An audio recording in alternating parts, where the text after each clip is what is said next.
கிட்டத்தட்ட 30 வருஷத்துக்கு முன்பதாக அவருடைய தொடர்பு துண்டிக்கப்பட்டது. திரும்பவுமாய் கர்த்தர் மீதியான தன்னுடைய ஜனங்களை கூட்டி சேர்த்த வண்ணமாய் அவர் மத்தியிலே கொண்டு வந்திருக்கிறார். எனவே அவர் அவர் மத்தியிலே அவருடைய சாட்சியை பகிர்ந்தார். கர்த்தருக்கு மகிமை.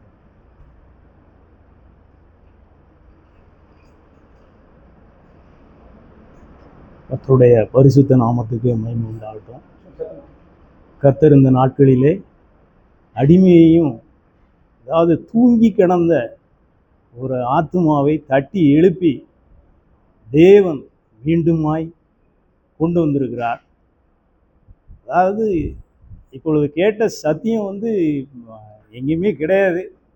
பட் அது ஒரு காலத்தில் ஒரு 35 வருஷத்துக்கு முன்னாடி அடிமைக்கு தேவன் வெளிப்படுத்தினார் மீனாட்சிபுரம் சபை மூலமாக. அதனுடைய சாராம்சத்தை நான் ஒரு சில நிமிடங்கள் சொல்லி நான் அதை முடிச்சிருவேன். அதாவது நான் ஒரு சிஎஸ்ஐ சபையினுள்ள ஒரு விசுவாச குடும்பத்தை சேர்ந்தவன். தகப்பனும் தாயாரும் டயசிஸ் டீச்சர், அவங்க 2 பேரும். அவங்களுடைய வளர்ப்பிலே சிறுவயனாக இருக்கும்போது என் கர்த்தர் என்னோடு எப்பொழுதும் இடைபடுவார். ஏனெனில் நான் தேவனோடு சஞ்சரிக்க வேண்டும் என்கிற ஒரு ஆசை உள்ளோம். ஆசைன்னா அப்படி இப்படியெல்லாம் ஆசை கிடையாது. ரொம்ப அதாவது கெட்டி பிடிச்சி உருளணும் அப்படின்னு தான் நான் நினைப்பேன். அப்படிப்பட்ட காலங்களில் ஏன்னா 2 பேரும் ஆசிரியர்கள் ஆனதுனால முதல்ல போய் அதாவது சாயங்காலம் ஆராதனை இருக்கும் மாலையில். நான் சொல்கிறது என்னுடைய 6 வயசு 7 வயசில் அந்த பருவங்களில் நான் சொல்கிறேன். அப்போ கர்த்தரை தேடணும்.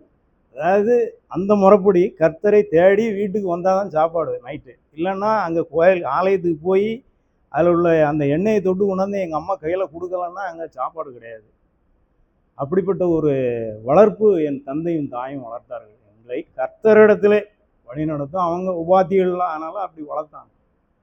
ஆனால் அது பிற்காலங்களில் நான் அதாவது எப்படி பிற்காலங்கள்னோட நான் முதல்ல சொல்லியிருந்தேன். 9 வயசில் என் தந்தையாரை நான் இழந்தேன். என் தாயாருடைய வளர்ப்பில் நான் கொஞ்ச நாள் தான் அங்கே ஒரு கிராமத்தில் இருந்தோம், ரெட்டியார்பட்டிங்கிற கிராமத்தில். அதுக்கப்புறம் என்னுடைய தாத்தா அங்கே நம்ம பாளையங்கோட்டையில் இருந்தாங்க. அவங்க வீட்டில் கொண்டு என்னை விட்டுட்டாங்க. ஏன்னா நாங்கள் 5 பேர். அதனால் எங்கள் அம்மாவெல்லாம், ஏன்னா நான் கொஞ்சம் பெரிய பையன், அதில் நீ இங்கே இருக்க வேண்டான்னு சொல்லி என்னை அங்கே விட்டுட்டாங்க. அந்த பள்ளி படிப்பு அங்கே பாளையங்கோட்டையில் நடந்தது. அந்த வேளையில் செல்போனை போடுறது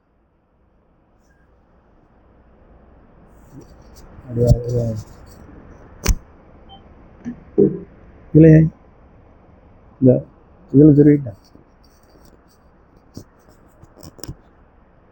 அப்படிப்பட்ட சூழ்நிலையில் நான் பாளையங்கோட்டை வரும்போது எங்கள் தாத்தா ஒரு இவாஞ்சலிஸ்ட்டு, அதாவது சுவிசேஷ பணி செய்கிறவர். அவர்களுடைய எல்லா காரியங்களிலும் நானும் கூட இருப்பேன். சின்ன பையனாக இருந்ததுனால என்னை கூட்டி உட்கார வச்சு 1ஆம் சங்கீதம் தான் எனக்கு ரொம்ப கற்றுக் கொடுத்தாங்க. துன்மார்க்கனுடைய ஆலோசனையில் நடவாமலும், அது இன்னைக்கும் எனக்கு ரீங்காரமாக என் கர்த்தர் அதை சொல்ல வைத்திருக்கிறார். அந்த வசனங்களோடு தான் எப்பொழுதும் அதாவது இடைபடுவார்கள் எங்கள் தாத்தா. ஏன்னா என்னை உட்கார வச்சு, ஏன்னா அவங்களுக்கு கொஞ்சம் பார்வை கம்மியானதுனால நான் வாசித்து அவங்களுக்கு சொல்லி இது பண்ணிகிட்டே இருப்பேன். இந்த காலகட்டங்களில் பள்ளி பருவத்தில், அதாவது ஒரு 9th ஸ்டாண்டர்டோட நிப்பாட்டிட்டு கெட்ட சகவாசங்கள், நண்பர்கள், பீடி குடிக்கிறது, சிகரெட்டு குடிக்கிறது, மற்றபடி எல்லா தீமையான பழக்கம் என்கிட்ட அவ்வளோ இருந்துச்சு. என்கிட்ட என்னால் அதை வெறுக்க முடியாத ஒரு சூழ்நிலை. அதாவது எப்படின்னா, என்னுடைய குடும்பத்திலும் என்னை ஒரு பாவி அப்படின்னு சொல்லி ஒதுக்கிட்டாங்க. அப்படிப்பட்ட சூழ்நிலையில் நான் இருக்கும்போது என்னுடைய 1984 என்று நினைக்கிறேன், கடுமையான ஒரு துரோகம், அதாவது கர்த்தருக்கு விரோதமான ஒரு துரோகத்தை நான் செஞ்ச உடனே அதில் நான் ஜெயிலுக்கும் போயிட்டு வந்தேன். அப்போ தான் கர்த்தர் நான் வெளியே வந்த உடனே தேவனிடத்தில் எப்படியாவது சேரணுமே, நான் இப்படி இருக்கேனே அப்படிங்கிற ஒரே பதற்றமான ஒரு சூழ்நிலை அந்த காலகட்டங்கள். அப்போ என்னோட சேர்ந்து சவாசம் பண்ண ஒரு நண்பன், அதாவது அவன் வந்து ஒரு மாமா பையன், அவனும் என்னோட சேர்ந்து குடிப்பான், எல்லா கெட்ட பழக்கங்களும் அவனுக்கும் உண்டு. அவன் எப்படியோ அவன் வந்து ஒரு கிளாரின் தான் என்று சொல்லி ஒரு சின்ன சிற்றாலயம் உண்டு. அது யாருக்கும் தெரியும், ஜான்ஸ் காலேஜுக்கு எதிர்த்தால இருக்குது. அந்த சிற்றாலயத்தில் வந்து அவங்க கோவில் குட்டையாராக இருந்ததுனால அந்த பையன் வந்து மனம் திரும்பிட்டான். மனம் திரும்பினதை அவன் நேரே முதல்ல என்கிட்ட தான் வந்தான். மாப்பிள்ள, நான் மனம் திரும்பிட்டேன், நான் ரட்சிக்கப்பட்டுட்டேன், நான் நல்ல பிள்ளை ஆகிட்டேன் மாப்பிள்ள, நீயும் அதே மாதிரி ஆயிரு, நான் குளோரிந்தா சர்ச்சில் இப்போ நான் ஜெபம் பண்ணுறேன், கர்த்தர் உனக்கு விடுதலை தருவார் அப்படின்னு சொல்லி என்கிட்ட வந்து அவன் சொன்னான். அப்போ நான் அது எப்படி தருவார், என்னத்தையோ சரி என்னத்தையோ சொல்லிட்டு போகிறான் அப்படின்ட்டு சாயங்காலம் போல் சரி நாமும் தான் பார்ப்போமே அப்படின்னு சொல்லி போய் இடது கால் வந்து ஆலயத்துக்குள்ளே இப்படி வச்சுருக்கேன், வலது கால் வெளியே. யோ, என்னமோ சொல்லிட்டு போனானா பீட்டர் துறை, அவனை நீர் ரட்சிச்சுட்டிராம, என்னை ரட்சித்து பார்மையாக பார்ப்போம், நீர் தெய்வமாக இருந்தால் என்னை ரட்சிக்கணும் நீர் அப்படின்னு சொல்லிட்டு நான் அதாவது ஒரு துன்மார்க்க ஜீவியம் பயங்கரமாக, என்ன மாதிரி ஒரு துன்மார்க்கம் கிடையவே கிடையாது. அப்படிப்பட்ட ஜீவியத்தில் இருக்கும்போது இப்படி சொல்லிட்டு நான் வந்துட்டேன். வீட்டுக்கு வந்து அந்த கஞ்சா வாங்குறதுக்கு போக முடியல, இந்த கால் போக மாட்டேங்கி. இந்த கஞ்சா வியாபாரி பக்கம் போனாலும் திரும்பி சைக்கிளில் திரும்பி வீட்டுக்கு வர வேண்டிய சூழ்நிலை. தேவன் என்னை அந்த இடத்துல தெரிந்தெடுத்தார். அதே போல் அன்னைக்கு போய் கர்த்தருடைய பாதத்தில், அந்த கிளாரிந்த ஆலயத்தில் போய் கர்த்தருடைய பாதத்தில் முழங்கால் படியிட்டு கர்த்தர் நோக்கி நான் அழுது என்னுடைய பாவத்தெல்லாம் அறிக்கை செஞ்சேன். என் பாவங்களை எல்லாம் அந்த 1 மணி நேர ஜபத்தில் என் தேவன் என்ன செஞ்சார், பரிகரிச்சிட்டார்.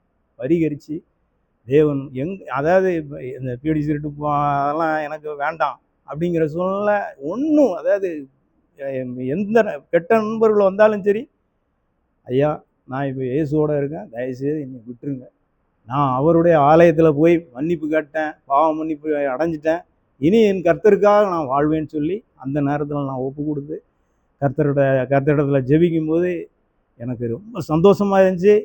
அப்புறம் அதாவது முழுகிற ஜெபமும் ரொம்ப நடக்கும் பாளையங்கோட்டையில்.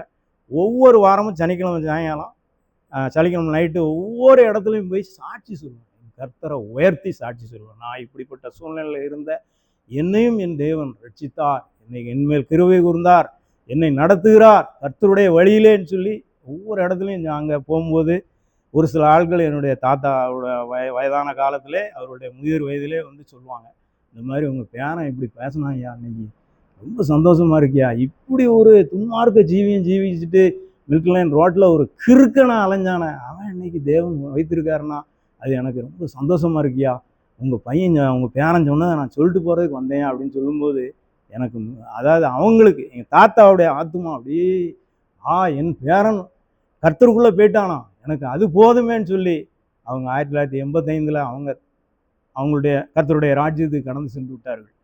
அதுக்கப்புறம் யாருடைய எதுவுமே இல்லாமல் கொஞ்ச நாள், அதாவது திருச்சபையில் கொஞ்ச நாள், டைசன் யூத்தில் கொஞ்ச நாள் இருந்தேன், 1 வருஷம். இப்போ இருக்க பேராயர் பர்னபாஸ் அவர்களுடைய கைக்குள்ளே நான் 1 வருஷம், அவங்க வந்து ஐயராக இருக்கும்பொழுது 1 ஆண்டுகள் இருந்தேன். அப்போது நான் வந்து தினதியானம் அந்த மாதிரி புக்குகளை சேல்ஸ் பண்ணேன், அதாவது கொண்டு போய் ஒவ்வொரு சபைக்காக கொண்டு போய் கொடுக்கணும். அப்புறம் கருணாமூர்த்தின்னு சொல்லி அந்த நேரம் ஒரு படப்பெட்டி வச்சுருந்தாங்க, அதை கொண்டு போய் ஒவ்வொரு இடமா, அதாவது குறிப்பிட்ட இடத்துல கொண்டே அவங்க அந்த ஃபிலிமை ஓட்டணும். ஏன்னா அது வந்து கருணாமூர்த்தி வந்து அது இயேசு கிறிஸ்துவை பற்றி மையப்படுத்தின ஒரு காரியம். அதில் வந்து உதவியாளராக இருந்தேன். ஒரு வருடம் 1 ஆண்டுகள் இருந்தேன். அதிலே அவர் என்ன, நீங்கள் அதாவது சம்பளம்லாம் கூட்டி கேட்டேன், நான் அதை தர முடியாது, இவ்வளோதான் திருச்சபை கொடுக்க சொல்லியிருக்குன்னு சொன்னோன்னே, சரி ஐயா அப்போ நான் வேறு ஏதாவது வேலை பார்த்துக்கிடுவேன் அப்படின்னு சொல்லிட்டு அவங்கக்கிட்ட நான் ஜாப் வாங்கிட்டு வந்துட்டேன். வந்து கர்த்தரை மறுபடியும் கர்த்தரை நான் தேடினேன். எங்கன்னா குளோரிந்தா சர்ச்சில் தான் இருப்பேன், வேறு எங்கேயுமே போக மாட்டேன். நல்லா ஜெபம் பண்ணிட்டு குளோரிந்தா சர்ச்சில் இருந்தவனை மீண்டுமாய் பிசாசினுடைய பிள்ளைகளோடு சேர்ந்து பழையபடியும் 2088 ஆண்டில் தண்ணி அடிக்க ஆரம்பித்தேன். எல்லா கெட்ட பழக்கம் வந்துட்டு பழையபடியும் நான் என்ன, அதாவது அதுக்கப்புறம் 89 எனக்கு மேரேஜ் ஆச்சு. மேரேஜ் ஆனவுடனே கஷ்டம் வந்தது, அப்போ தான் வறுமை வந்தது. ஏன்னா தாயோடு இருக்கும்போது எனக்கு அந்த கஷ்டத்தை தேவன் தரல. ஆனால் தாயை விட்டு பிரிஞ்சு நாங்கள் தனிமையாக வீடு எடுத்து அங்கே தனி கொடுத்துன்னு போகும்போது மிகவும் வேதனை வேதனை வேதனை. யாருக்கு வேதனை? இப்போ தான் கொஞ்ச நேரத்துக்கு முன்னால் ஐயா சொன்னாங்க, துன்மார்க்கனுக்கு தான் அநேக வேதனைகள் உண்டு, நீதிமானுக்கு அல்ல என்று சொல்லி சொன்னாங்க. ஆனால் அதுக்கப்புறம் ஒரு குழந்தையும் பிறந்தது. பிறக்கும்போது எங்கள் வீட்டிலேருந்து யாரும் என்னை வந்து நேசிக்கலை, எல்லாரும் உதாசீனம் பண்ணாங்க. எங்கள் அம்மா கூட எனக்கு ₹1 கொடுத்து, தம்பி இந்த பாப்பாவுக்கு ஏதாவது வாங்கிட்டு போ அப்படின்னு சொல்ல கூட எனக்கு நாதி கிடையாது. அப்படிப்பட்ட சூழ்நிலையில் நான் வெறுத்து, அதாவது தம்பி 2 பேர், தங்கச்சி 2 பேர், இவங்களால வெறுத்து ஒதுக்கப்பட்டு யாருமே என் வீட்டுக்கு வர மாட்டாங்க. அப்படிப்பட்ட சூழ்நிலையில் இருக்கும்போது தான் நான் மிகவும் ஒரு நாள் வேதனையோடு, ஒரு 4 பேர் சேர்ந்து ஜெபம் பண்ணுவாங்க அவங்க ஜான்ஸ் கிரவுண்டில், கபடி கிரவுண்டில். அங்கே போனேன். அப்படி போன சமயத்தில் தான் கேட்டுட்டு இருக்கவங்களுக்கு ஒரு வேளை ரத்தனசாமி யாருன்னு தெரிஞ்சிருக்கலாம். அவருடைய தம்பி எனக்கு சொன்னாங்க, இந்த மாதிரி இப்படி நம்ம சபையிலலாம் ஒன்றும் எழுப்புதல் கிடைக்காது, நமக்கு நம்ம கேட்குறதுல ஒன்றும் கிடைக்காது, நீ நேர நம்ம மீனாட்சிபுரத்துக்கு போகணும், அங்கே ஒரு ஐயா இருக்கார், அவர் சொன்னால் அந்த வார்த்தையின்படி நம்ம நடந்தோம்னா தேவன் நம்ம ஆசீர்வதிப்பார். எங்கள் அண்ணன் அப்படி தான் ரொம்ப கஷ்டப்பட்டான். ஆனால் இப்போ வந்து தேவனுக்குள்ளே வந்து அநேக ஆசீர்வாதங்களை அவன் பெற்றுக்கிட்டான்னு சொல்லி சொன்னார். உடனே அப்படின்னா போகணுமே, போகிறதுக்கு காசு கிடையாது. ₹6 10 பைசா அப்போ. ₹6 10 பைசா யார்கிட்ட இருக்குது? அப்போ நான் போடுவேன் அப்படின்னு சொல்லி அந்த நபரை எனக்கு கூப்பிட்டு போனாங்க. அப்போ நாங்கள் போகும்போது 4 பேர் போனோம். அந்த இடத்துக்கு கடந்து செல்லும்போது 4 பேர், ஆமாம், என்னோட சேர்ந்து 4 பேர் கடந்து சென்றோம்.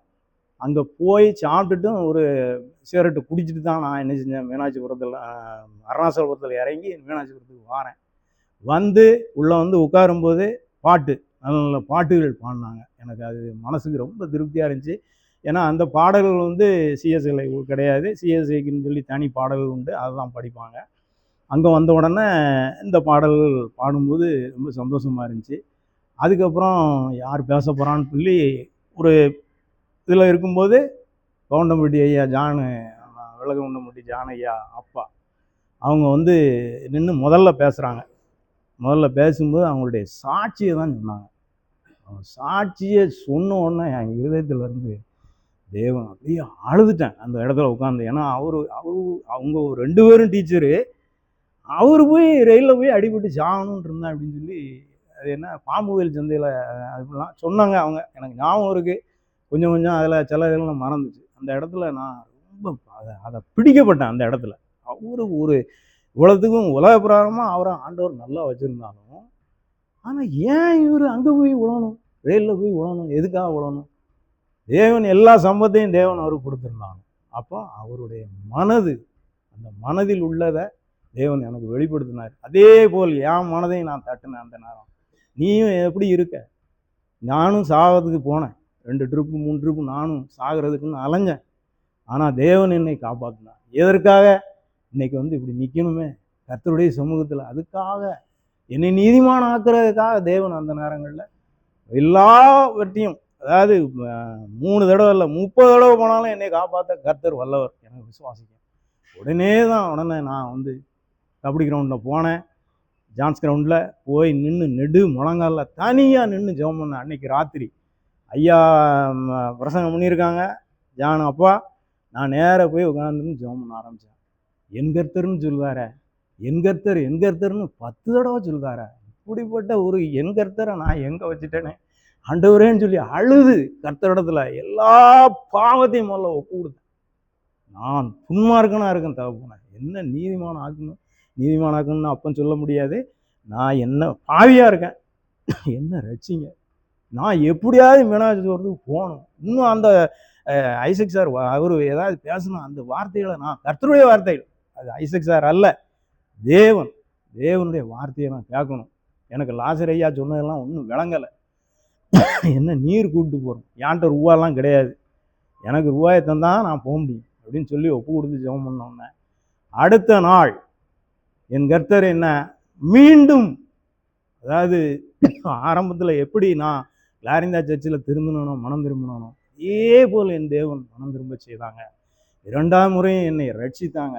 அவருடைய இரத்தத்தினால் கழுவி மீண்டும் நம்ம மீனாட்சிபுரத்துக்கு போவதுக்கு வழி வச்சாங்க. ₹6 10 பைசா தானே, உனக்கு நான் 15 ரூபா தாரேன்னு சொல்லி அந்த வாரத்தில் 15 ரூபா என் கையிலேருந்து எடுத்தேன். அதில் 1 ரூபா கூட குறைய அங்கே வீட்டுக்குள்ளே அவ்வளோ செலவு இருக்கும். ஆனாலும் தேவன் அந்த இடத்துல போன் மகனேன்னு சொல்லி 15 ரூபா கொடுத்தாங்க. ஒரே நாளில் எனக்கு அந்த வேலையெல்லாம் வந்து சைக்கிள் தொழில் தான், பெரிய வேலைகள் நான் செய்யலை. ஆனால் எங்களுக்கு நான் ஒரு ஓரமாக ஒரு பெட்டி கடை போட்டு பிழைச்சிக்கிட்டு இருந்தேன். அப்போ தெய்வம் அனுப்புனாங்க. நான் போனேன். அங்கே போய் கர்த்தரிடத்துல பழையபடி அந்த வார்த்தைகள், தேவனுடைய வார்த்தைகள், அதை பூரா உட்கொண்டு கர்த்தருடைய வார்த்தைகளை அதே போல் ரத்தனசாமி மாமா எனக்கு நிறையா சொல்லியிருக்காங்க. அதே போல் ஜான் எனக்கு இயேசுவை பற்றி நிறையா சொல்லுவாங்க. அதே போல் ஐயாவுடைய சன், ஐயா கூட தான் நான் பெரும்பாலும் நான் இருப்பேன். லாசர் ஐயா கூடவே தான் இருப்பேன், ஒட்டிக்கிட்டு தான் இருப்பேன் அவரோட. இயேசுவோட எப்படி அவங்க மற்றவங்க இருந்தாங்களோ அதே போல் இருந்தேன். ஆனால் என்னை பொறுத்தளவில் நான் லாசர் ஐயாவை முன்னால் வச்சுட்டேனே தவிர கர்த்தரை பின்னுக்கு கொண்டு வந்துட்டேன். சில காரியங்கள் நடக்கும்போது, அப்படிப்பட்ட சூழ்நிலைகள் வரும்போது தேவன் மறுபடியும் ஒரு சாக்கடையில் தள்ளினார். 93ஆம் ஆண்டுன்னு நினைக்கிறேன். தள்ளும்போது எனக்கு மிகவும் வேதனையாக இருந்தது. அதை குறித்து நான் ஜெபிக்கும் பொழுது என் தேவன் இந்த இடத்த விட்டு நீ கடந்து போயிரு, இந்த இடம் உனக்கு சரியானது அல்லன்னு சொல்லி எனக்கு வெளிப்படுத்தல் எனக்கு கொடுத்தார். உடனே நான் அதுக்கப்புறம் நான் மீனாட்சிபுரத்துக்கு போகிறது நிப்பாட்டினேன். சிஎஸ்ல இருந்தாலும் தேவனே நீர் என்ன கண்காணித்து என்னை நடத்துங்க. நான் என்னால் என்ன கொண்டுலாம் ஆக முடியாது, என்னை கொண்டு நான் நடந்தே ஆக முடியாது. 2வது ட்ரிப்பு நான் மனம் திரும்பி வந்திருக்கேன். உம்முடைய சமூகம் தான் எனக்கு பெருசுன்னு சொல்லி ஒவ்வொரு ஊழியக்காரங்களுக்கு கீழே உட்காந்துருந்து வேலை செய்யும். அப்படியாவது தேவன் என்ன செய்யட்டும், கொண்டு கூட்டும் அப்படின்னு சொல்லி சில ஆண்டுகள் கழித்து பழையபடி என்னுடைய அந்த சொல்ல மறந்துட்டேன். என்னுடைய மகள், அதாவது மூத்த மகளுக்கு வந்து அப்போ நான் ஐயாவுடைய சபையில் இருந்ததுனால தேவனை விசுவாசித்து நம்பிக்கையோடு அவளை வந்து ஒரு வியாதி வந்துச்சு. அதில் அப்படியே போட்டுட்டேன், மாத்திரை மருந்து எடுக்காமல். கர்த்தர் விடுதலை தந்தார். கர்த்தருக்கு தோத்திரம். இன்னும் அநேக அதாவது காரியங்களை சொல்லணும். ஏன்னா என்னுடைய வாழ்க்கை தரம் வந்து எப்படி தேவன் கொஞ்சம் கொஞ்சமாக உயர்த்தினார் தெரியுமா? அதுதான் அற்புதம். அதை வந்து ஒவ்வொருவரும் தேவனோடு சஞ்சரித்து வாழும்போது தான் அவையெல்லாம் தெரியும். கஷ்டம். கர்த்தரை தேடும்போது எனக்கு முதல்ல போனது வறுமை. அடுத்தது ஒரு கடை எடுக்கிறதுக்கு உதவி செய்தார். இப்படி பல காரியங்களை தேவன் எனக்கு செய்தார். ஆனால் நான் தேவனுக்குள் தான் இருப்பேன் என்று சொல்லி, அதாவது சிஎஸ்ஐ முறைப்படி கொயரில் பாடகர் குழு, அதில் கர்த்தரை உயர்த்துவேன். பாடகர் சண்டே, அப்புறம் கேரல் சர்வீஸ், இப்படிலாம் நிறைய காரியங்கள் வரும்.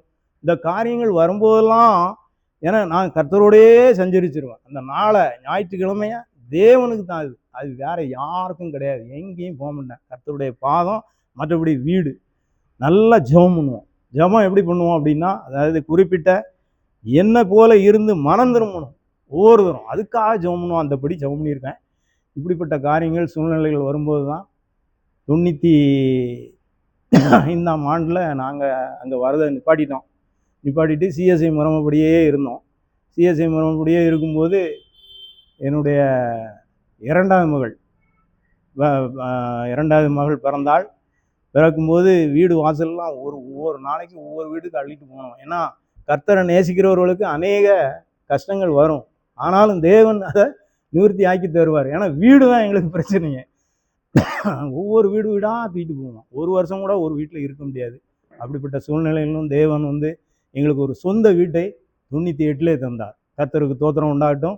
கர்த்தர் அந்த நாட்களிலே அடிமையுடைய மனைவியும் கையை பிடிச்சிக்கிடுவோம். ரெண்டு பேரும் 2 கையையும் பிடிச்சிட்டு நின்று கர்த்தர் இடத்துல ஒப்பு கொடுப்போம். எதாக இருந்தாலும் சரி ஒப்பு கொடுத்து ஜெயிப்போம். இந்த மாதிரி இந்த வீட்டை நீங்கள் எங்களுக்கு தந்திருக்கீங்க, அதுக்காக எனக்கு தோத்திரம். என்னை சுற்றி 13 வீட்டுக்காரனும் குறி சொல்லுறவன் தான். அவங்க இது தனியாக தான் இருக்கும், அது உங்களுக்கு கூட தெரிஞ்சிருக்கும். ஏன்னா தென்காசிலையும் அவங்க பரவி இருக்காங்க, இங்கே உள்ளவங்க அங்கெல்லாம் வந்திருக்காங்க நிறைய பேர். அப்படிப்பட்ட இடத்துல கொண்டே தேவன் வச்சு என்ன செஞ்சார், 21 ஆண்டுகள் அந்த இடத்துல வச்சுருந்தார். என்னையா 21 ஆண்டுகளும் என் கர்த்தருக்கு மகிமையாய் அந்த இடத்துல உதவி செய்தார். தேவன் உதவி செய்ய எப்படின்னா, அதாவது அவங்க வந்து என்னை மூர்க்கமாக நெருக்கி வர மாதிரி வருவாங்க. ஆனாலும் கர்த்தர் எனக்கு ஒரு வழியை திறந்து கொடுத்தார்.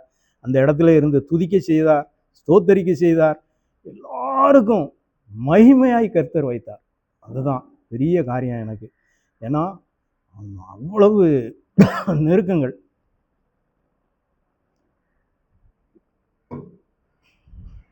இந்த நாட்களிலே கடுமையான நெருக்கம். ஆனால் தேவன் எல்லாவற்றிலும் என்னைய வேற மாதிரி நடத்தினார். நான் கர்த்தர் தந்தது போதும்னு தான் சொல்லுவேன். எந்த இடத்துலையுமே என் கர்த்தர் எனக்கு தந்தது போதும். அந்த ஏணி குதிரை இந்த மாதிரி ஜாமான்கள்லாம் தளவாட ஜாமான்கள்லாம் வச்சு நடத்தினேன்னா கர்த்தர் அதுக்காகவும் எனக்கு உதவி செய்தாங்க. ஒரு இந்து சவரனை கொண்டு தான் உதவி செய்தாங்க.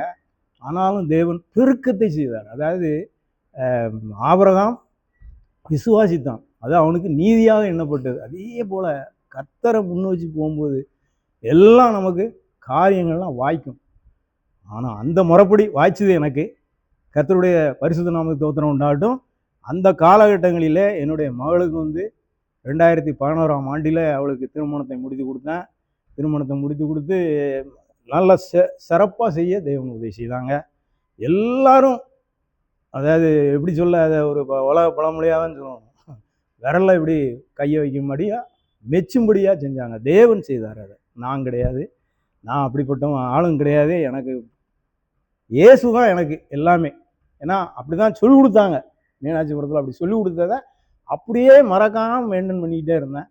கர்த்தர் தகுந்த காலத்தில் ஏற்ற காலத்தில் போனாங்க. அவன் மூத்த மகளுக்கு இதாகிடுச்சு, கல்யாணம் முடிஞ்சு ஒரு குழந்தை பிறந்தது. அவர் அவன் மேலே இல்லாத அமாண்டமான பழியெல்லாம் சுமத்தி கரெக்டாக ஒரே வருஷத்தில் அவளை டைவோர்ஸ் வாங்கிட்டு போயிட்டார். ஆனாலும் தேவன் அந்த காலங்களிலும் எங்களோடு தான் மகள் இருந்தால். அந்த போகும்போது அவர் ஒரு சாட்டை பண்ணி வச்சுட்டு போயிட்டார். ஏதோ ஒரு அதாவது செய்வனுன்னு சொல்கிறாங்க, அது உண்மையோ போய் அது எனக்கு தெரியாது. அந்த அந்த காலகட்டங்களில் நான் அதை நினைக்கவே மாட்டேன். கர்த்தருக்கு விரோதமான, யாக்கோபுக்கு விரோதமான குறிச்சொல்களும் இல்லை, கர்த்தருக்கு விரோதமான மந்திரவாதம் இல்லைங்கிறத அந்த அடிப்படையை மனசில் கொண்டவனா நான் வாழ்ந்தேன். ஆனால் அது இருக்க இருக்க அந்த குடும்பத்துக்குள்ளே வீட்டுக்குள்ளே பிரச்சனைகள் எங்களுக்குள்ளே வராது. ஏன்னா நாங்கள் 2 பேரும் கையை பிடிச்சி உடன்படிக்கை பண்ணிட்டோம்.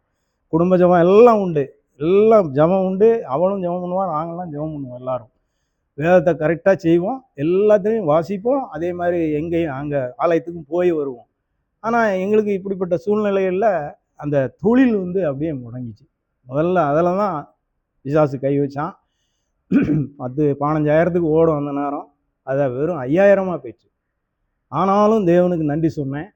தேவன் அதிலிருந்து என்னை எப்படியும் 5 அப்பத்தை கொண்டு 5,000 பேரை போஷித்த தேவன் எனக்கு இதை மட்டும் அந்த 5,000 வச்சு போஷிக்கிறதுனால அவரால் முடியும் அப்படின்னு சொல்லி நான் ஜெபத்தோடு வச்சுருந்தேன். எல்லா காரியங்களையும் வாய்க்க செய்துக்கிட்டே வந்தாங்க தேவன். 2013 எனக்கு மிகவும் கொஞ்சம் கஷ்ட சூழ்நிலைகள் வரும்போது, அதாவது அந்த பண நெருக்கடிகள் வரும்போது, சரி இனிமேல் நம்ம தொழிலை வேறு மாதிரி மாற்றுவோன்னு சொல்லி உடனே சைக்கிள் கடையும் ஆரம்பித்தேன். ஏன்னா எனக்கு சைக்கிள் தொழில் நல்லா தெரியும். அதனால் சைக்கிள் கடையை 2013 ஆரம்பித்து 2014 கடைசியில் கொண்டாந்து பழையபடி கடையிலையும் கொண்டாந்து எனத்தையும் பண்ணி வச்சுட்டு போயிட்டாங்க. இப்படிப்பட்ட சூழ்நிலைகள்லாம் எனக்கு தேவன் உதவி செய்தார். தேவனை விட்டு தான் நான் திரும்பி தான் நின்னேன். ஏன்னா எனக்கு என் பக்கத்தில் ஒரு மந்திரவாதி உண்டு. அவங்க கூட சேர்ந்துக்கிட்டு தேவனை தள்ளியாச்சு. இவங்க கூட சேர்ந்துக்கிட்டு ஒவ்வொரு வீடு வீடாக போகிறது, அங்கே போகிறது, இங்கே போகிறது. என் வீட்டில் இந்த இடத்துல தான் கிடக்குன்னு சொல்லுவான், எல்லாத்தையும் சொல்லுவான், கடையிலையும் வச்சுட்டான் அப்படின்னா. இப்படிலாம் சொல்லி இது பண்ணும்போது கடைசியில் வீட்டில் உள்ள பொருளை எடுத்துட்டேன். அது கையில் எடுத்து கொண்டு இதுதானா அப்படின்னு சொல்லி கேட்டேன். ஆமாம் அப்படின்னு சொல்லிட்டு வாங்கிட்டு போயிட்டான். அதை என்ன செய்யணும்னு எனக்கு தெரில அந்த நேரம். அப்படியே வாங்கிட்டு போயிட்டான் அவன். அதுக்கப்புறமும் சரி தீர்ந்துருமான்னு சொன்னால் அதுக்கப்புறம் ஒன்றும் தீர மாட்டேங்குது. ஏன்னா அங்கே வறுமை வறுமை வறுமை, எவ்வளோ வந்தாலும் அங்கே பொத்தலான பை போகுது. உடனே நான் தேவனிடத்தில் சொல்லும்போது தேவன் சொன்னார், வேற ஒன்றும் சொல்லலை, நீ என்ன பார்க்கலடா, நீ உலகத்தை பார்த்தே ஓடுற, அதனால தான் உனக்கு இவ்வளோ பிரச்சனை அப்படின்னு சொல்லும்போது நான் மீண்டும் என் கர்த்தருடைய பாதத்தில் விழுந்து அழுது. அப்படிப்பட்ட சூழ்நிலையிலும் என்னைய சில நண்பர்கள் நெருக்கிறாங்க. எப்படின்னா, வா புண்பட்ட மகனுக்கு ஒரு போயை போட்டு ஆற்று அப்படின்னு சொல்லி என்னை கூப்பிட்டான். நான் சொன்னேன், என் கர்த்தரிடத்துலனா நானும் என் மனைவியும் கையை பிடிச்சிட்டு என்ன செஞ்சிட்டோம், ஒப்பு கொடுத்துட்டோம். இனிமேல் என்ன கர்த்தர் தூக்கி போட்டு மீச்சாலும் சரி கொன்னாலும் சரி நான் இனி குடிக்கவோ எதுக்கு நான் வரமாட்டேன், தயவுசெய்து என்னை கூடாங்க போங்கப்பா அப்படின்னு சொல்லி விரட்டி விட்டேன். அதை தேவன் செய்தார், நான் அல்ல. என் கர்த்தர் எனக்கு அதை செய்தார் அந்த நேரத்தில். அதுக்கப்புறம் மிகுந்த 2015 கடையே க்ளோஸ் பண்ணியாச்சு. 2015ஆம் ஆண்டு என்னுடைய கடை எல்லாம் என்னை விட்டு போய்விட்டது. ஒரு 10 ரூபாய்க்கு கூட என்கிட்ட அதாவது என் மகள்கிட்ட கேட்கணும். அப்படிப்பட்ட சூழ்நிலையை தேவன் என்ன செஞ்சார், அனுமதித்தார். ஆமாம், ஏன்னா என் மாமா தான் எனக்கு அவள் குண்டார இதுகளை வச்சு தான் நான் அப்படியே ரெடி பண்ணிக்கிடுவேன். ஏன்னா அந்த நேரம் அவளும் புருஷனத்து வீட்டில் இருந்தால் எங்களுக்கு உதவியாக இருந்தா. சரியாக அப்போ எங்கள் தாயார் வந்து எங்களுக்கு ரூபாயே கொடுக்க மாட்டாங்க. 2013ஆம் ஆண்டு ஒரு 1000 ரூபா எனக்கு மாதம் மாதம் தருவாங்க. ஏன்னா அவங்க வந்து ஒரு ஓய்வூதியர், 2 ஓய்வூதியம் கிடைக்கும். மற்ற பிள்ளைகளுக்கு நல்லா தாராளமாக செய்வாங்க, ஞானதுரைக்கு செய்ய மாட்டாங்க. ஏன்னா அவ்வளவு வக்கிரம் உள்ள ஒரு ஆள் எங்கள் தாயார். நான் அதை பற்றி சிந்திக்கலை, தந்தா தாங்க இல்லைன்னா போங்க அப்படிங்கிற அந்த ஒரு இதுதான். நீங்கள் தந்து எனக்கு நிறைய போகிறதில்ல, தேவன் எனக்கு தந்தா போதும் அப்படிங்கிற அந்த ஒரு வைராக்கியம் வாஞ்சேன். உடனே இன்னொன்று என்ன செஞ்சேன், ஆமாம் தாரதை வச்சுக்கிட்டு இப்படி இவளும் கொண்டாரதை வச்சுக்கிட்டு எங்களுக்கு வீடு வாடகை கிடையாது. அதனால் பிடிச்சமா வீட்டுக்குள்ளே கிடந்துக்கிடுவேன், வெளியே எங்கேயும் ஆன மாட்டேன். வெளியில் வந்தால் தான் பிரச்சனையை உருவாகும், ஆனால் வெளியே வராத அளவில் தேவன் என்னை தற்காத்தார். என்னுடைய இது கிடையாது, அதாவது என்னுடைய பராக்கிரமம் கிடையாது, தேவனுடைய பராக்கிரமத்தால் நான் தப்பித்தேன். இல்லைன்னா இன்னும் நான் அந்த குழியில் மீண்டும் விழுந்திருப்பேன். ஆனாலும் தேவன் அந்த குழியிலிருந்து தூக்கிய தேவன் இம்மட்டும் என்ன நடத்திட்டு தான் வாரார். அந்த நாட்களிலே மிகவும் ஒரு, அதாவது எப்படி சொல்ல, 2015 16 ஆமாம் 17 அம்மா ஒருத்தனோட 2வது கல்யாணம் பண்ணிக்கிடுதுன்ட்டு ஓடி போயிட்டேன். எங்களை விட்டுட்டு ஓடிட்டான். மிகவும் வேதனையாக இருந்துச்சு, இப்படி செஞ்சுட்டாலே அம்மா அப்படின்ட்டு. கர்த்தருடைய பாதத்தில் ஒப்பு கொடுத்து ஒரே வருஷத்தில் ஒரு பிள்ளையை கொண்டு வந்தாங்க. உடனே அந்த பிள்ளையையும் அவனையும் சேர்த்து ஒரு ஞானஸ்தானத்தை கொடுத்து அந்த படி கொடுத்து நம்ம வீட்டுக்குள்ளே வச்சுக்கிடுவோம்னு சொல்லி இப்போ அவங்க மேலப்பாளையத்தில் வாழ்ந்துட்டு இருக்காங்க. 2 பிள்ளைகள் இருக்குது. அதில் மூத்த பிள்ளை வந்து அந்த பையனுக்கு பிறந்தது. அதை நான் தான் வளர்க்க என் தேவன் எனக்கு உதவி செய்தாங்க. சொல்லி தான் கூப்பிட்டு வந்தேன், எப்பா நான் வந்து ஆம்பளை பிள்ளையாக இருந்தால் உதறிட்டு வந்துடுவோம்ப்பா, தேவையே இல்லை, பொம்பளை பிள்ளை அதையும் இந்த பேர் இப்படி தான் செய்வான் அப்படின்னு சொல்லிட்டு நான் அந்த பிள்ளையும் கூப்பிட்டு வந்தேன். அவனும் டிவோர்ஸ் பண்ணி ஒன்றும் ஒரு இதே கிடையாது, அந்த பிள்ளையை தூக்கி முத்தம் கொடுத்தது கூட கிடையாது. இப்படிப்பட்ட காரியங்கள்லாம் நடந்துச்சு.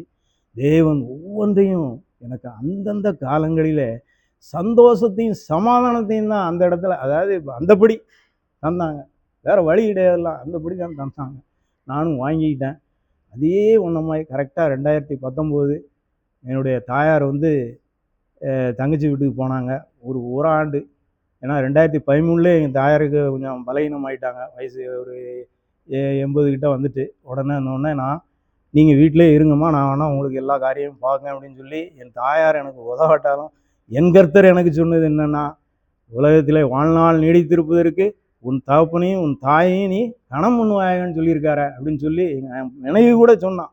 எதுக்கு போய் பாக்கிய, மற்றவங்களுக்கு இல்லாததா உமக்கு என்ன தந்துட்டாங்க உன் தாயை அப்படின்னு சொல்லி சொன்னான். எனக்கு ஒன்றும் தர வேண்டாம், என் கர்த்தர் எனக்கு தந்தான் நிறைவே தவிர நீயும் எங்கள் அம்மாவை தந்தெல்லாம் நிறைவேட போகிறதே இல்லை அப்படின்னு சொல்லிட்டு எங்கள் அம்மாவுக்கு வேண்டிய காரியங்களை நான் கவனிக்க ஆரம்பித்தேன். அவங்களுக்கு துணிமணி துவைச்சி கொடுப்பேன், நல்லா தண்ணி பிரச்சனை இருக்கும், தண்ணியெல்லாம் எடுத்து கொடுப்பேன். அப்புறம் ரேஷன் கடை எல்லாவற்றிலும் என் தேவனாகிய கர்த்தருக்கு பிரியமாய், அதாவது தேவனுக்கு பிரியமாய் அந்த காரியத்தை முழு மனசோட செய்ய கர்த்தர் உதவி செய்தாங்க அந்த காலத்தில். எங்கள் அம்மாவும் சரி இந்த காலத்தில் இப்படிப்பட்ட சூழ்நிலையில் எனக்கு வந்து செய்து தாரானே அப்படின்னு சொல்லி சந்தோஷப்பட்டாங்க. கொஞ்ச நாள் கழிச்சு அதுக்கப்புறம் 2000, அதுக்கப்புறம் ஒவ்வொரு வருஷமும் அப்படியே கூட்டுவாங்க, 3000 4000 அப்படின்னு சொல்லி கடைசியில் எனக்கு 2019 5000 ரூபா கொடுத்தாங்க. ஏன்னா எனக்கு வேலையும் கிடையாது, தொழிலும் கிடையாது, ஒன்றும் கிடையாது, வீட்டில் தான் இருந்தேன். அப்படிப்பட்ட சூழ்நிலையும் வெறும் கை முழம் போடுமா அப்படின்னா, என் தேவன் இருந்தால் அது முழம் போடும், நான் விசுவாசிக்கேன். ஏன்னா என்னை கர்த்தர் அந்த இடத்துல நடத்துனாங்க. அதாவது என் தாயாரை கொண்டு தேவன் நடத்துனாங்க. அவருடைய இருதயத்தில் பேசி அந்த ரூபாய்களை தான் எனக்கு தர செய்தார். அப்படிப்பட்ட காலங்களிலும் வரும்போது 2020 எங்கள் அம்மாவுக்கு கண் தெரியாமல் போயிட்டு, 2 கண்களும் கம்ப்ளீட்டாக தெரியாமல் போயிட்டு, வயது 80. அவருடைய சூழ்நிலையில் எல்லாரும் தள்ளி விட்டுட்டாங்க. என் தங்கச்சி மாதிரி எல்லாரும் தம்பி மாதிரி யாருமே வந்து பார்க்கல. அவர்களோட கொஞ்சம் நகைகள்லாம் உண்டு, அவ்வளோத்தையும் அவுத்து பற்றிட்டாங்க, தனியாக பற்றி விட்டாங்க. ஏடிஎம் கார்டோட என் தங்கச்சி என் கையில் கொண்டாந்து கொடுத்து, அம்மையை நீ பார்த்துக்க, இனிமேல் எங்களாலலாம் பார்க்க முடியாது அப்படின்னு சொல்லி, இருக்க வரைக்கும் நல்லா பிடிங்கி தின்னீங்களா, இப்படி ஏன் செய்கிறீங்க, ஏங்க கொஞ்ச நாள் வச்சானே அவன் வீட்டுக்குள்ள அப்படின்னு. அது எப்படி வைப்பேன், நீ அங்கே அம்மா வீட்டுக்கு கூப்பிட்டு போயிரு, அம்மா வீட்டில் கொண்டு வச்சு பாரு அப்படின்னு சொல்லி அனுப்பிட்டாங்க. அந்த சூழ்நிலையிலும் தேவன் என்ன செய்யாருன்னா, நான் கர்த்தரிடத்துல ஜெபம் பண்ணிட்டு தான் 2 பேரும் கையை பிடிச்சி ஜெபம் பண்ணி எங்கள் அம்மாவை கொண்டு அந்த வீட்டில் வச்சு பராமரிக்கிறதுக்கு உதவி செய்தார் தேவன். பராமரிக்கும் போதே கரெக்டாக மாதம் ஆனவொன்னே வந்துடுவாங்க, என் தம்பிமார் 2 பேரும் வந்துடுவாங்க. அவனுக்கு ஒரு 5000, இவனுக்கு ஒரு 5000 ரூபா கொடு அப்படின்னு சொல்லுவாங்க எங்கள் தாயார். நான் சொன்னேன், ஏம்மா அவன் ஒரு வேலை செய்யலையம்மா, 5000 ரூபா கொடுங்கல அப்படின்னு. கொடுத்தே ஆகணும் அப்படின்வாங்க. சரிம்மா நான் கொடுக்குறேன். அவன் கண்ணு ரெண்டும் தெரியாது, ஆனால் ஜெப புஸ்தகத்தில் இந்த பக்கம் வாரத்தில் 5, அந்த வாரத்தில் வேறு 5 வச்சு என் அம்மாவிலே கெடுத்துருவேன், நீங்களே கொடுத்துருங்க அப்படின்னு சொல்லி. அந்த காலத்திலும் தேவன் என்னோடு இருந்தார். எனக்கு சிறுக கிடைச்சாலும் அதை பெருக்கத்தை தேவனாகி கர்த்தர் உதவி செய்தார். எப்படி பெருக்கம் அப்படின்னா, அதாவது அதை சொல்லதுக்கே எனக்கு இதே வரல. எப்படின்னா எனக்கே தெரில. நான் 21 கொரோனா வந்துட்டு, கொரோனா 21 22 வந்துச்சுன்னு நினைக்கிறேன். எங்கள் அம்மா பயங்கரமாக சளி, அதாவது இருமல், அப்பமாங்கிற அளவுக்கு இருந்துச்சு. அப்போ அந்த டைமில் நான் ஜெபம் பண்ணேன் கர்த்தரிடத்துல, எப்பா உம்முடைய சித்தம் நிறைவேறட்டும். ஒருவேளை என் கர்த்தருடைய ராஜ்யத்துக்கு எங்கள் அம்மாவை எடுத்துக்கிட்டிங்கன்னா சந்தோஷமாக நான் ஏற்றுக்கிடுவேன். எனக்கு பணம்லாம் வேண்டாம்ப்பா, எதுவாக இருந்தாலும் நீங்கள் தாங்க, எனக்கு அதுதான் திருப்தி. நீங்கள் ஆனால் நான் அந்த முறைப்படி இருந்தாலும் என் கர்த்தருக்கு தான் முதலிடம் கொடுப்பேன்.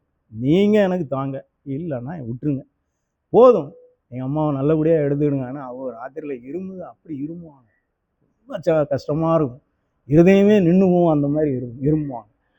அப்போ தேவனிடத்தில் ஜெபம் பண்ணி அந்த கொரோனா காலத்தையும் தேவன் நீக்கி இப்பொழுது வரை கர்த்தர் நடத்துவார். ஞானதுரை கிடையாது அந்த இடத்துல, ஞானதுரையை தூக்கி போட்டு மீச்சிருவேன், நான் மிதிச்சுட்டு என் கர்த்தரை உயர்த்துவேன். அந்த இடத்துல இருதயத்தின் ஆழத்திலிருந்து என் கர்த்தர் நடத்துகிறார். அதே போல் 2020 20 21 என் பிள்ளைக்கு 2வது பிள்ளைக்கு கல்யாணம் முடிக்கணுமே, அவளுக்கு வயசாகிக்கிட்டு இருக்கு. அவளை பிடி காலேஜ் படிக்க வச்சேன். அப்பவும் கொஞ்சம் வறுமை இருந்தாலும் கர்த்தர் அந்த இடத்துல எனக்கு அந்த வறுமையை வேறு மாதிரி பெருக்கி தந்தார், வேறு மாதிரி தந்தார். தேவனாகிய கர்த்தர் ஒவ்வொரு இடங்களிலும் என்ன நடத்தின விதத்தை பார்க்க போனால் ரொம்ப அதிசயமும் ஆச்சரியமுமா இருக்கும். நானே அதிசயப்படுவேன், ஐயோ என் தேவன் எதை செய்தாரே, என் தேவன் எனக்கு செய்ததுக்கு நான் யார், இந்த அடிமை நாய் எதுக்கு பிரயோஜனப்படுவேன், ஒன்றுக்கும் பிரயோஜனம் கிடையாது அப்படின்னு சொல்லி என் கர்த்தரை அழுது உயர்த்துவேன். எந்த இடத்துலையும் அழுதுருவேன், கர்த்தரோட பாதத்தில் அழுது அழுது அழுது என் கண்ணீரை உடைய துருத்தியில் வையும் சொல்வார் தாவீது ராஜா, வேறுபட்ட ராஜா. நான் ஒரு மனுஷனானா அப்படின்னு சொல்லி நான் அழுவேன். மனுஷனே கிடையாதுப்பா, தேவன் நீர் தான் ஐயா, நீர் தான் உண்மையுள்ள தேவன், எனக்கு நீங்கள் உதவி செய்யும், எந்த இடத்துலனாலும் எனக்கு நீங்கள் உதவி செய்யும், மனுஷனுடைய உதவி விருதா வேண்டாம் எனக்கு, நான் போக மாட்டேன், எனக்கு அவன்கிட்ட போய் எதுவும் ரூபாயெல்லாம் கேட்டலாம் நான் போக மாட்டேன் அப்படின்னு சொல்லி ஒரு நாள் நானும் என் மனைவியும் கையை பிடிச்சி ஜெபம் பண்ணுவோம், ஒப்பு கொடுத்து ஜெபம் பண்ணி இந்த பிள்ளைக்கு 20 நகை போட வேண்டியது இருக்கும். ஏன்னா எங்கள் இதில் நிறைய கேட்பாங்க, எனக்கு ஒன்றும் தெரியாது, என்கிட்ட ஒன்றும் கிடையாது, ஆனாலும் நீர் இருக்கிறீர், என்னோட இருக்கிறீர், எனக்கு நடத்துவீர் அப்படின்னு சொல்லி ஜெபித்தேன். கரெக்டாக 2024 ஆண்டு அவ்வளோ, அதாவது இவங்களுக்கு ரூபாயெல்லாம் இவங்களுக்கு கொடுத்து போக தேவன் என்ன செய்யார், கையின் பிரயாசத்தை ஆசீர்வதிச்சு பாப்பாவுக்கு வேண்டிய எல்லா காரியங்களையும் வச்சுட்டு உட்காந்துருக்கோம். ஆனால் மாப்பிள்ளை கிடைக்க முடியாது. நல்ல மாப்பிள்ளைகளாக ஒவ்வொரு இடங்களாக தேடணும். ஆனால் கர்த்தருடைய பாதத்தில் என் மனைவியும் நானும் பிடிச்சோம், கையை பிடிச்சிட்டு தான் ஜெபம் பண்ணி ஒப்பு கொடுத்தோம். எப்பா இது உம்முடைய சித்தத்தில் நடக்கணும், யான் சித்தத்தில் நடக்கக்கூடாது. ஏன்னா கிட்டத்தட்ட ஒரு 40 மாப்பிள்ளை வந்திருப்போம் நம்மளுக்கு. நிறைய இடங்களில் இது வாட்ஸ்அப்பு இந்த இதுகளெல்லாம் அனுப்பிலாம் விட்டு ரொம்ப இது ஒன்றும் சரிப்பட்டு வரல. 2024 ஜெபம் பண்ணோம், நானும் என் மனைவி தான் ஜெபம் பண்ணோம். அவள் கூட என்ன தேவனை தூசி சீவனை குடியா, உனக்கு வர வேலையே கிடையாது, எத்தனை மாப்பிள்ளை வந்தான் அவனுக்கெல்லாம் கட்டி கொடுக்காம இப்படி விட்டுட்டு இப்படி கிடந்துக்கிட்டு ஆண்டவரேன்னா ஆண்டவரெலாம் ஒன்றும் கூப்பிட்டு வர மாட்டார் அப்படின்னு சொல்லி என்கிட்ட சொன்னான். கர்த்தர் கொண்டு வருவார், என்னுடைய இருதயத்தின் வாஞ்சை என் தேவன் நிறைவேற்றி வைப்பார். கர்த்தர் கொண்டு வருவார், நீ எதுவும் பேசாத, கர்த்தருக்கு விரோதமாக வராத, நல்லா இருப்ப, கர்த்தருக்கு விரோதமாக வராத, எனக்கு விரோதமாக வா அது வேற, தேவனுக்கு விரோதமாக வராத அப்படின்னு சொல்லி சத்தம் போட்டு உட்கார்ந்துருந்து, இப்படிலாம் பேசிய ராஜா சாயங்காலம், இப்படிலாம் பேசிய ராஜா, இது நல்லதாம்மா, நாம் கர்த்தரை நம்பி இருக்கோமே, நீ எவ்வளோ ஒரு நம்பிக்கையோடு இருக்கக்கூடிய பிள்ளை, நீ இப்படியே எனக்கு ஏன் விரோதமாக பேசுகிற அப்படின்னு சொல்லி சொன்னேன். இப்போ நான் தெரியாமல் பேசிட்டேன், நீங்கள் ஒன்றும் நினைக்காதீங்க அப்படின்னு சொல்லி சொன்னான். இருந்தாலும் நீ தேவனிடத்துல மன்னிப்பு கேளு, என்கிட்ட மன்னிப்பு கேட்காத, நான் மனுஷன், நான் மன்னிக்க தயவு பெருத்தவன் அல்ல, என் தேவனே மன்னிக்க தயவு பெருத்தவர் அப்படின்னு சொல்லி ஒப்பு கொடுத்துட்டு ஜெபம் பண்ணிட்டு, அன்றைக்கும் ஜெபம் பண்ணிட்டு தான் நம்ம வீட்டில் உட்காந்துருந்தோம். கரெக்டாக ஒரு 2 நாள் கழித்து ஒரு ஃபோன் கால் வந்துச்சு. நாங்கள் இந்த மாதிரி ஆலங்குளத்துலேருந்து கல்வாரி அன்பின் ஊழியங்கள்லேருந்து நம்ம ஜோசப், கேபி ஜோசப்னு சொல்லி அவர் அந்த ஊழியத்தை செய்துட்ருக்காரு. அவர் வந்து என்கிட்ட பேசுகிறாரு, இந்த மாதிரி தம்பி நீங்கள் ஒரு அலைன்ஸ் ஒன்று சொல்லியிருந்தீங்களே, எப்படி நாங்கள் ஞாயிற்றுக்கிழமை வரவா அப்படின்னு சொல்லி கேட்காரு. எனக்கு ஞாயிற்றுக்கிழமைனாலே எனக்கு ரொம்ப இதாகிடுவேன். ஏன்னா ஞாயிற்றுக்கிழமை வந்து கர்த்தருக்குரிய நாள். அந்த நாளில் வாராங்காங்களே, அது ஒரு ஊழியக்காரர் சொல்லுவார் அப்படின்னு சொல்லி ரொம்ப கொஞ்சம் வேதனையாக தான் இருந்துச்சு. ஆனாலும் சரி நீங்கள் வாங்க அப்படின்னு சொல்லி நான் வர சொல்லணும். கரெக்டாக வந்தாங்க. வந்து 1 மணி நேரத்தில் பூ வச்சாங்க. எல்லாம் இந்த மாதம் 27ஆம் நிச்சயதார்த்தம், அடுத்த மாதம் 27ஆம் கல்யாணம்ட்டு கிளம்பி போயாச்சு. அவங்களுக்கு பையனையும் இவன் நேரில் பார்த்தா, அவளுக்கும் பிடிச்சிருந்துச்சி, இவருக்கும் பிடிச்சிருந்துச்சி. உடனே முடிஞ்சிச்சு. இது யார் செய்தது? நானா? தேவன் செய்தது. நான் அந்த இடத்துல தேவனுக்கு நன்றி சொன்னேன். முழங்கால் போட்டு 2 பேரும் கையை பிடிச்சோம்.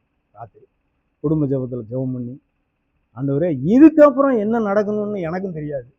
ஏன்னா நிறைய சில காரியங்கள்லாம் உண்டு, உலக கட்டுகள், இதெல்லாம் எனக்கு வந்து தெரியாது, நான் மறந்துட்டேன்.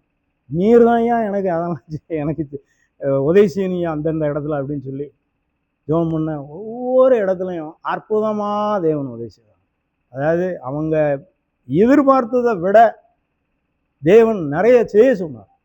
நான் செஞ்சேன், கர்த்தருக்கு பிரியமாக செஞ்சேனே தவிர நான் அதை இப்படி அதாவது இவங்களுக்கு செய்யணுமேன்னு சொல்லி செய்யலை, கர்த்தருக்கு பிரியமாக செஞ்சேன். சரிப்பா நீங்கள் சொல்லிட்டீங்க, இனிமேல் என்ன வந்தாலும் நீங்கள் தான்ப்பா, இந்த மாதிரி நிச்சயதார்த்தத்தில் இவ்வளவு எல்லாம் செய்ய சொல்லுவாங்க, செய். கல்யாணத்தில் இப்படிலாம் நடக்கணுங்க, செய். எல்லாத்தையும் நான் ஒப்பு கொடுத்துட்டேன்ப்பா, என் மேலே தப்பு வந்துடக்கூடாது, தவப்பனே நான் ஏதாவது பேசிடக்கூடாது, அதே மேலே என் மனைவியும் ஏதாவது பேசிடக்கூடாது, நீங்கள் தான் எனக்கு உதவி செய்யணும்னு சொல்லி ஜெபம் பண்ணேன். கர்த்தர் அபரிமிதமாக அந்த கல்யாணத்துலலாம் வந்து அதாவது நாங்கள் நினைக்காதெல்லாம் அங்கே நடந்துச்சு. அதுதான் தேவனுடைய இறக்கம். ரொம்ப சந்தோஷமாக கர்த்தர் இன்னைக்கு அது பிள்ளைகளை ஆலங்குளத்தில் இருக்காங்க. நேற்றைக்கு கூட கேட்டால், அப்பா எங்கே போகிறாங்க நாளைக்கு அப்படின்னு கேட்டால், இப்படி ஜான் அவர் தென்காசிக்கு போகிறாங்க, சாட்சி சொல்ல போகிறாங்க அப்படின்னு சொல்லி சொன்னோன்னே ரொம்ப சந்தோஷப்பட்டா. சரி எப்பா அப்படியே நீங்கள் வந்து இந்த மீனாட்சிபுரம் மாதிரி ஆயிராங்கப்பா அப்படின்னா. நான் சொன்னேன், மீனாட்சிபுரம் மாதிரி ஆக மாட்டேங்கன்னு. ஏன்னா தேவன் என்ன என் இருதயத்தை திறந்துட்டாரு. இன்னும் மீனாட்சிபுரத்தில் நடந்த மாதிரிலாம் நடக்காதுமா, கண்டிப்பாக கர்த்தருடைய பிள்ளையாய் நான் நடப்பேன். ஏன்னா நேற்றுக்கு ஒரு பதிவு நீங்கள் போட்டிருந்தீங்க, அந்த பதிவை நான் பார்த்தேன். அதில் வந்து உங்களுடைய கோர்வை பூரா தேவனிடத்திலே கொண்டாந்து நிப்பாட்டுது. அந்த அந்த பிரசங்கங்கள் வந்து ஒவ்வொன்றும் கர்த்தரிடத்திலே கொண்டாந்து நிற்பார். இதை வந்து நான் 30 வருஷம் முன்னாடி உங்கள் அப்பாவுடைய பிரசங்கத்தில் நான் அதை கேட்டேன். அவர் சாட்சி மட்டும்தான் சொன்னாங்க. அந்த சாட்சி வந்து உயிருள்ள சாட்சியாக இருந்துச்சு. இங்கே தொடங்கினா கரெக்டாக கர்த்தரிடத்துல நிப்பாட்டுவாங்க. அது நீங்கள் கேட்டீங்களா இல்லையா, என் மனசில் அப்படியே ரீங்காரமாக இருக்குது. அது என்னை ஊறிப்பிச்சுது. பக்கத்தில் ஒரு ஆள் ஒரு நாள் வந்தார், இந்த மாதிரி இப்படி ஜான் சொல்லி தென்காசியில் ஒரு ஆள் இருக்காரு, தெரியுமா உங்களுக்கு? ஏன் அவர் நம்பரே என்கிட்ட இருக்கு, அவர் வாட்ஸ்அப்லாம் இருக்காரு என்கிட்ட அப்படின்னா. சந்தோஷம் ஐயா, அப்போ நீங்கள் கொடுங்கன்னு சொல்லி கர்த்தருடைய மகன் ஜான்கிட்ட நான் பேச என்ன வச்சார் தேவன். ஓ என் மகன் உனக்கு சொல்லுவான், நீ என்ன தேடு, அவனை விட்டுரு, அதையும் சொல்லிட்டாரு என்கிட்ட. ஜானை பிடிச்சிக்கிடாத லாசர் மாதிரி, ஜானை விட்டுரு, இயேசுவை பிடிச்சிக்க அப்படின்னாங்க. இது வரைக்கும் கிட்டத்தட்ட ஒரு 10-15 கிட்ட நான் கேட்டுட்டேன். எல்லாத்துலேயும் கோர்வை ஒன்று இங்கே பிடிச்சி கரெக்டாக அங்கே வந்து முடிக்கிறது இயேசுவாக தான் இருக்கும். தொடங்குறது இயேசு, முடிக்கிறது இயேசு. இதுக்கு மத்தியில் எங்களையும் தள்ளிக்கிட்டு ஓடுது, எங்களையும் தள்ளிக்கிட்டு போ அங்கே போ அப்படின்னு சொல்லி விடுறது தான் அந்த ஒவ்வொரு வார்த்தைகளும். அந்த உண்டடன் பாயிண்ட்லாம் நான் சில நேரம் ரொம்ப யோசித்து அழுதுருவேன் அந்த இடத்துல. ஏன்னா கர்த்தர் அவ்வளவு அபரிமிதமான காரியங்களை அதாவது மனுஷனுக்கு செய்ய இருக்கிறார், இவன் போக மாட்டேங்கான் அப்படிங்கிறது தான். ஒவ்வொருவரையும் நாங்கள் பக்கத்தில் உள்ள ஆள், அந்த இடத்துல எங்களுடைய சர்ச்சுக்கு வரக்கூடிய விசுவாசி குடும்பங்கள் அவ்வளோ பேர்த்தையும் நோயோடு இருப்பான். நோய் எதுக்கு வருது? நோயே வராது. இயேசுவை பாருங்கள், நான் ஒரு பதிவு தரேன், ஆனால் கொஞ்ச நாள் கேளுங்க, கேட்டு இயேசுவோட சேர்ந்துருங்க. நான் இயேசுவோட தானே இருக்கேன் அப்படிம்பாங்க. நான் அந்த ஒன்று சொல்லிடுவேன், சரி ரைட்டு, உங்கள் கண்ணை குருடனுடைய கண்களை தேவன் திறந்தார், அதே மாதிரி உங்கள் மனக்கண்ணை என்னைக்கு திறக்காரோ அன்னைக்கு நீங்கள் வருவீங்க அப்படின்ட்டு விட்டுருவேன். ஏன்னா அதுக்கப்புறம் நம்ம பேசுறதுக்கு அங்கே முடியாது. நான் இயேசுவோட தான் இருக்கேன் அப்படிங்கும்போது ஒன்றும் பேச முடியாது. இதனால் நிறைய காரியங்களை சொல்லவும் உதவி செய்திருக்கார் தேவன். டெய்லி யாருக்காவது ஒரு ஆளுக்காவது அந்த சுவிசேஷத்தை சொல்லிடணும். இயேசுவை பற்றி சொல்லணும். சுவிசேஷத்தின் அடிப்படையே இயேசு தான். முந்தா நாள்லாம் ஒரு ஆள் ரொம்ப, அதாவது அவர் ஒரு தொழில் செய்கிறாரு. அவர் கடைக்கு போயிருந்தேன், ஒரு ஜாமான் வாங்க. அவர் ஒரு மாதிரி உட்காந்துருந்தார். அவங்க என்ன இயேசுவை பாருங்கண்ணே, நீங்கள் எதால என்னது சர்ச்சு இருக்குது, அது என்ன ஆர்சி சர்ச்சு, அவங்க ஆர்சி, அவரும் ஆர்சி தான், ஏத்தால இருக்கார். இயேசுவை பாருங்கண்ணே, இயேசுவை விட்டுட்டீங்கன்னு வச்சுக்கிடுங்கண்ணே கஷ்டம்தாம்ண்ணே, உலகத்தில் வறுமை தாம்ண்ணே. அந்த வறுமையை மாற்றி தர்றது இயேசுதானே தவிர வேற யாரும் கிடையாது. அதே போல் உங்கள் மனசில் ரொம்ப கவலை இருக்குது, அந்த கவலையெல்லாம் மாற்றுவாருண்ணே. நீங்கள் அவர் பாதத்தில் போய் நின்றுங்கண்ணே, ஜெபம் பண்ணுங்கண்ணே. உங்களுக்கு 2 பொம்பளை பிள்ளைகள் இருக்குது என்னைய மாதிரி, கர்த்தருடைய பாதத்தில் வைங்கண்ணே. அந்த பிள்ளைகளை கர்த்தருக்கு நேராக திருப்பி விடுங்கண்ணே. உங்கள் வீட்டு அம்மாவை திருப்பி விடுங்கண்ணே, உங்கள் மாமனாரை திருப்பி விடுங்கண்ணே. இயேசு எவ்வளோ அருமையாக நம்ம கூட இருக்கார். இந்த இயேசுவை விட்டுட்டு எங்கே போறீங்க நீங்கள் அப்படின்னா உடனே அவருக்கு சந்தோஷமாச்சு. சரிண்ணே நான் ஜெபம் பண்ணுவேண்ணே, அந்த வார்த்தையாக சொன்னார். இல்லைன்னா மற்றபடி நான் நிறைய ட்ரிப்பு அவர்கிட்ட சொல்லியிருக்கேன், ஆனால் அந்த நாட்கள்லாம் அவங்க கேட்க மாட்டாங்க. இப்படி பல இடங்களுக்கு போனாலும் தேவனை குறித்தே பேசணும். இனிமேல் ஞானதுரை கிடையாது, ஞானதுரை மண்ணாட மக்கிடணும், மிதிச்சிடணும். இயேசுவை முன்னால் கொண்டு வரணும். இயேசுதான் எல்லாம் இயேசுதான். அப்படிப்பட்ட ஒரு வாஞ்சையை தேவன் இந்த நாட்களிலே தந்திருக்கிறார். இதே போல் இன்னும் நிறைய காரியங்கள் சொல்லிட்டே போகலாம், அதுக்கு நேரம்லாம் இல்லை. தயவுசெய்து கர்த்தரை மாத்திரம் நம்ம என்ன செய்யணும், இறுக்கி பிடிக்கணும். ஆமாம், வாழ்க்கையில் கர்த்தருக்கு நேராய் திரும்பி இருதயத்தை கொண்டு போய் வச்சு இயேசுவை நேசிக்கணும். இயேசுவை நேசிக்க சொல்லி கொடுத்தவங்களே வேற மாதிரி போச்சு, அதெல்லாம் நமக்கு தேவையில்லை. இனி இப்பொழுது இருக்கும் இந்த பலத்தோட போ, இயேசுவையே நேசிக்கணும். கர்த்தர் அதுக்கு உதவி செய்வராக. குடும்பத்தையும், ஒவ்வொருவருடைய குடும்பத்தையும், இந்த இதில் பதிவில் கேட்டுட்டு இருக்க ஒவ்வொரு குடும்பத்தையும் அவ்வண்ணமே தேவன் உயர்த்துவாராக. ஆமென்.